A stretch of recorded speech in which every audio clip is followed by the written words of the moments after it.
Eric in Erie, Pennsylvania. Hey, Eric, what's on your mind today? Hey, Thom. This Trump extreme vetting thing is nothing more than another Trump branding deal. The press needs to get responsible and ask him, what exactly would this include? As you were alluding to here, what kind of questions would be on it? That's rote memory, man. Anybody committed to acts of terrorism can certainly commit themselves to a little bit of American history memorization.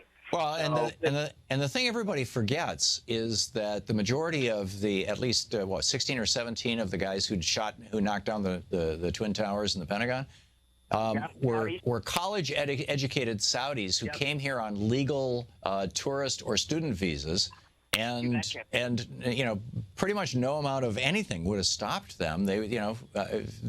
These are the kind of folks that we want to welcome into the country, at least according to official policy. The vast majority of people don't come across the Mexican border. They come in on a tourist visa and they simply overstay it. And it's not that hard. And and if you're serious about coming to the United States and doing some harm, then you think it's going to, the big challenge is going to be memorizing the answers to 60 questions? No, it's absurd, Thom. And this, and listen, your book club thing this morning or earlier starting out. It's an interesting thing, this debate between Locke and Hobbes. The same kind of principles apply there. This notion that, organizing larger societal structures versus, individuals on their own, and this notion that there'd be anarchy and violence and life would be short. It's the same type of people that claim the Bill O'Reilly Judeo-Christian ethic founding of America, which is completely bankrupt of any credibility. They claim the Ten Commandments, and if you didn't have that, you'd have chaos. It's in everybody's individual self-interest to not harm their neighbor and to cooperate with their neighbor, because it's going to come back on you. So just like this Trump vetting thing, it's a slogan. They're selling a slogan, and the fact that he's got voters actually, otherwise adult human beings willing to go along with such an idiotic idea. I mean, who are we going to be relying upon? State departments of state and departments that organize data from states that he claims we don't trust, or they're failed states, or they're terrorist states. So where is this information going to be coming from? It's absurd on its face. It really is. I mean, basically what Donald Trump is saying is that somebody who is essentially a spy, somebody who is committed to coming into this country to do harm. Well, first of all, he completely omits, ignores, overlooks, or forgets the fact that a lot of the terror attacks that have happened in the United States, and many of the attempted terror attacks that have happened in the United States, have been done by American citizens who never left the country.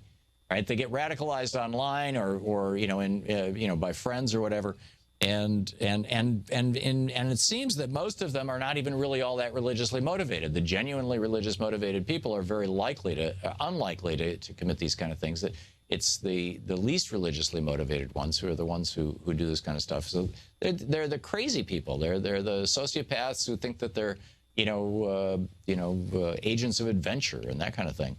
And the Christian version here. Yeah, but he's also forgetting that when we try to figure out who is a spy, who is a Russian spy, who is a Chinese spy, who is an Israeli spy, and there's a bunch of those people here, right? And we're constantly trying to figure them out. And you don't do it by handing them a friggin' questionnaire. I mean, it can take months to figure out who's a spy. It could take years. And they're higher IQ, more flexible game player kinds of people. So a rote memorization test isn't going to sort out anything. Right. Although, maybe this is just another case of projection. Maybe Trump is so kind of average intelligence and average hand size and whatnot, or even small, that if such a test was given to him, he knows he would fail it, and so he just assumes everybody else would. That's one possible explanation. I don't know. Eric, excellent points all. Thank you for the call.